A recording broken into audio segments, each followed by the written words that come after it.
मुंबई के निकट माता बगलामुखी का भव्य मंदिर का निर्माण होने जा रहा है। इसमें आपके सहयोग की आवश्यकता है। इसमें आप किसी भी तरीके से सहयोग कर सकते हैं और इनकम टैक्स की आयकर धारा एटीजे के अंतर्गत छूट का लाभ ले सकते हैं। अगर आप सहयोग करना चाहते हैं तो नीचे डिस्क्रिप्शन में लिंक दिया है, वहां से आप जानकारी प्राप्त कर सकते हैं। वज्रेश्वरी के निकट 2 दिन का पंचांगुली साधना शिविर का आयोजन किया जा रहा है और यह साधना उन लोगों के लिए खास है जो साधना के क्षेत्र में है, हीलिंग के क्षेत्र में है, तंत्र साधना या किसी भी तरह की चिकित्सा के क्षेत्र में है, उपचार के क्षेत्र में है, पूजा पाठ के क्षेत्र में है। इसके अलावा अगर आप ज्योतिष, कर्मकांड, हस्तरेखा के क्षेत्र में हैं तो ऐसे लोगों के लिए साधना बहुत ही अनिवार्य मानी गई है। इससे मन की शक्ति बहुत तेजी से बढ़ती है, सामने वाले व्यक्ति के स्वभाव को पहचानने की क्षमता तेजी से आती है। इसमें भाग लेने के 2 तरीके हैं, एक तो शिविर में आकर आप स्वयं भाग ले सकते हैं, दूसरा आप ऑनलाइन भी भाग ले सकते हैं। अगर आप इस साधना में भाग लेना चाहते हैं तो नीचे डिस्क्रिप्शन में लिंक दिया है, वहां से इस साधना में फॉर्म भर के भाग ले सकते हैं। नमस्कार, दिव्य योग आश्रम की तरफ से आपका हार्दिक स्वागत है। आज हम चर्चा करेंगे जीवन में आने वाली खास प्रकार की विघ्नों के बारे में। विघ्न एक सामान्यतः विघ्न सबके जीवन में आते रहते हैं, सुख दुख ये सबके जीवन में चलता रहता है, ये कोई बड़ी बात नहीं है। लेकिन कोई व्यक्ति इसका कारण हो जाए तो बड़े दुख की बात होती है, बड़ी चिंता की बात हो जाती है। कहने का मतलब है आप अपने परिवार के साथ सुख में जीवन बिता रहे हैं, आपका किसी से लेना नहीं देना नहीं, लेकिन फिर भी कुछ ऐसे लोग हैं जो वो नहीं चाहते। तो ऐसे समय पर सामने वाला अपने अपने तरीके से, अपनी अपनी पद्धति से आपको परेशान करता है, आपके परिवार को परेशान करता है।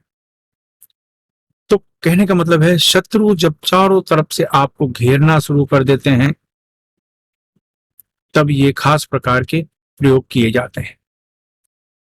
क्या सिर्फ शत्रु मनुष्य को कहा जा सकता है? शत्रु तो वो भी होते हैं जो जिसको दरिद्रता कहते हैं, ये भी शत्रु होते हैं। बीमारियां हैं, ये भी शत्रु हैं। रोग है, ये भी शत्रु हैं। तंत्र बाधा है, ये भी शत्रु हैं। और जो शत्रु परेशान कर रहा है वो तो शत्रु है ही है। लेकिन आज का जो विषय ये है, अगर आपको ये पता है कि इस व्यक्ति के द्वारा मुझे परेशानी हो रही है, अगर आपको ये पता है इस व्यक्ति के द्वारा मुझे तांत्रिक बाधा हो रही है, तो ये प्रयोग आसान हो जाता है आपके लिए। तो आज का प्रयोग इसी तरीके का है। अगर आपको लगता है कि आपका बुरा चाहने वाले लोग आपको बहुत ज्यादा परेशान कर रहे हैं, उनमें से कुछ लोगों को आप जानते भी हैं, तो फिर ये प्रयोग करना चाहिए। ये प्रयोग बहुत ही खास है। ये प्रयोग जो होता है, कहते हैं इसके बारे में, ये प्रयोग करने का अर्थ ही ऐसा है कि सफलता पाना। लेकिन ये उसी सूरत में आपको करना चाहिए जब आपको लगे कि शत्रु बहुत परेशान कर रहा है, समस्याएं बहुत अड़चना आ रही हैं, शत्रु की वजह से आपको आर्थिक नुकसान हो रहा है, शारीरिक नुकसान हो रहा है, मानसिक नुकसान हो रहा है, पारिवारिक नुकसान हो रहा है। तो कहने का मतलब है तब ये प्रयोग किए जाते हैं। तो ये प्रयोग तभी करें जब आपके पास कोई उपाय न बचा हो। तो ये प्रयोग की खास बात है, ये बहुत तेजी से सामने वाले के मन मस्तिष्क को रोक देता है। जो आपके प्रति बुरा चाहते हैं, जो आपका बुरा सोचने की कोशिश करते हैं, बुरा करते हैं, ऐसे लोगों के मन मस्तिष्क को आपके प्रति बुरा करने की जो भावना होती है उनके मन में, वो रोक देता है। ये प्रयोग खास प्रकार का हवन होता है जिसे प्रतिंगरा हवन कहते हैं, जिसे नमक के द्वारा प्रयोग किया जाता है। इसे नमक से हवन किया जाता है। ये बहुत खास प्रयोग माना जाता है। माता प्रतिंगरा का हवन नमक से अगर करते हैं तो ये आपकी सभी तरह की इच्छाओं को पूरी करता है। आप चारों तरफ से, चारों दिशाओं से किसी भी तरह की तंत्र बाधा, नजर, शत्रु बाधा, कोई खास तरह का विघ्न अगर आपको आ रहा है, किसी के द्वारा विघ्न भेजा गया है, किसी के द्वारा आपको परेशानी दी गई है, पहुंचाई गई है, तो वो चीजों को वो नष्ट करता है।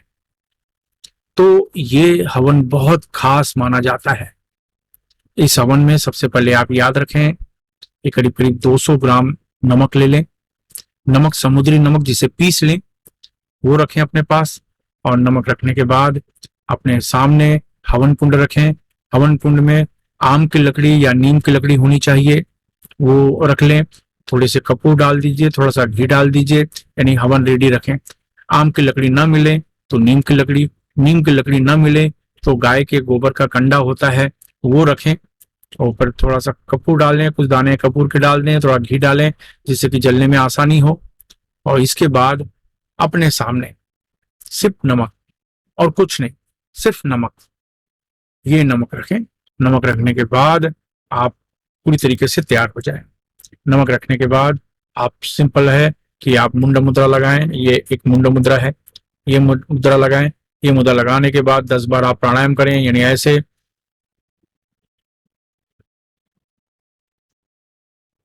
जितने देर हो सके रोक के रखें, फिर धीरे से छोड़ें, फिर जोर से खींचें। इस तरीके से 10 बार आपको प्राणायाम करना है। 10 बार प्राणायाम करने के बाद यही मुद्रा लगाकर खास प्रकार का मंत्र 5 मिनट तक आपको जपना है। 5 मिनट तक जपना है और वो मंत्र है ओम ऐं ह्रीं क्लीं प्रत्यंगरे देवदत्त क्लीं स्वाहा। ओम ऐं ह्रीं क्लीं प्रत्यंगरे देवदत्त क्लीं स्वाहा। ओम ऐं ह्रीं क्लीं प्रत्यंगरे देवदत्त क्लीं स्वाहा। ओम ऐं ह्रीं क्लीं प्रत्यंगरे देवदत्त क्लीं स्वाहा। ओम ऐं ह्रीं क्लीं प्रत्यंगरे देवदत्त क्लीं स्वाहा। ओम ऐं ह्रीं क्लीं प्रत्यंगरे देवदत्त क्लीं स्वाहा। ओम ऐं ह्रीं क्लीं प्रत्यंगरे देवदत्त क्लीं स्वाहा। मैं इस मंत्र को फिर से रिपीट कर रहा हूँ। ओम ऐं ह्रीं क्लीं प्रत्यंगरे देवदत्त क्लीं स्वाहा। ओम ऐं ह्रीं क्लीं प्रत्यंगरे देवदत्त क्लीं स्वाहा। बस ये मुद्रा लगा के ये मंत्र का जाप करना है और एक 5 मिनट तक सिर्फ मंत्र का जाप करें, ज्यादा कुछ नहीं। 5 मिनट तक मंत्र का जाप करने के बाद आप रेडी हो जाइए हवन के लिए। अब हवन के लिए आप अग्नि दीजिए, हवन जलाइए। हवन जलाने के बाद जो नमक है, नमक से आपको आहुति देनी है। यहाँ पर याद रखें, अगर आपको शत्रु का नाम पता है तो देवदत्त की जगह पर शत्रु का नाम लिखें। अगर नाम पता है तो देवदत्त की जगह पर शत्रु का नाम बोलें। तो ये आप ध्यान दीजिए। तो आपको क्या करना है, आपको आहुति जो देनी है वो इस तरीके से देनी है। आपने ये नमक लिया और इस तरीके से डालते हैं, यानी ऐसे आपको नहीं डालना है, यानी ऐसे नहीं डालना है, ऐसे स्वाहा करके नहीं डालना है, ऐसे नहीं डालना है। आपको नमक ऐसे स्वाहा स्वाहा स्वाहा इस तरीके से डालना है। एक चीज ध्यान रखें, जब नमक आप डालते हैं तो अग्नि से मिलकर नमक के चटके बाहर निकलते हैं, चिंगारियां बाहर निकलती हैं। तो आप एक सेफ्टी सुरक्षा की दूरी बनाए रखें कि आपको चोट ना लगे, ऐसे। और इस तरीके से जो 200 ग्राम नमक है उसका आप हवन करिए। ये हवन आपको करना है किसी भी ग्रहण, अमावस्या या शनिवार के दिन सूर्यास्त के बाद ये प्रयोग करना होता है। तो ये करें।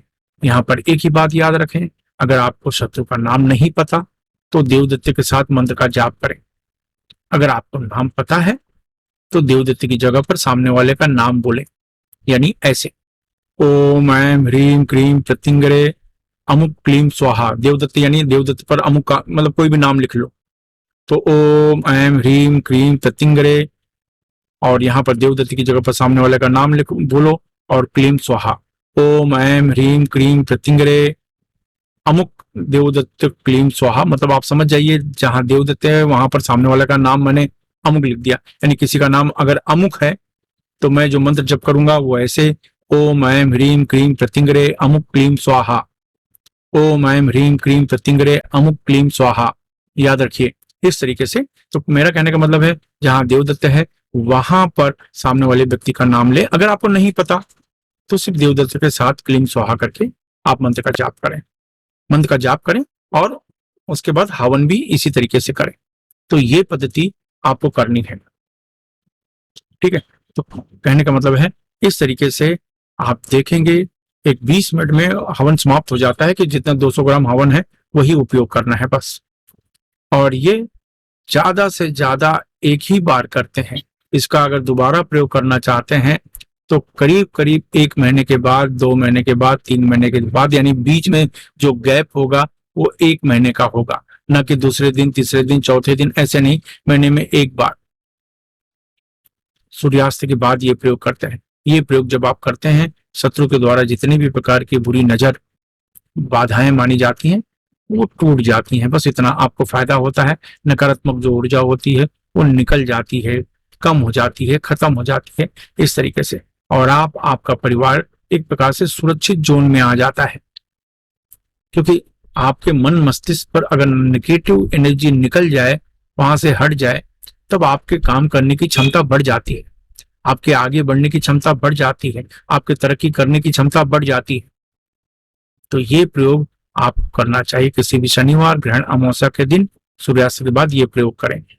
ये प्रयोग आपकी जिंदगी को बदल सकता है पूरी तरीके से।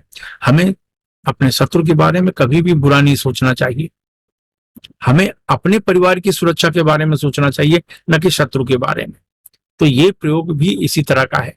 ये प्रयोग शत्रु के दुष्प्रभाव को नष्ट कर देता है। फिर शत्रु कितना भी कोशिश करे, उसका प्रभाव नहीं बन पाता। हमें यही चाहिए। शत्रु गलत काम कर रहा है तो उसकी सजा उसे मिलेगी। हमें शत्रु के बारे में बुरा सोचने की जरूरत ही नहीं है। हमें हक है अपने परिवार को सुरक्षा देना, हमें हक है अपने आप को सुरक्षा देना। तो ये पद्धति से बहुत तेजी से होता है। तो इस तरीके से करें, फायदा उठाएं, लाभ मिलता है तो दूसरे की मदद करें। धन्यवाद।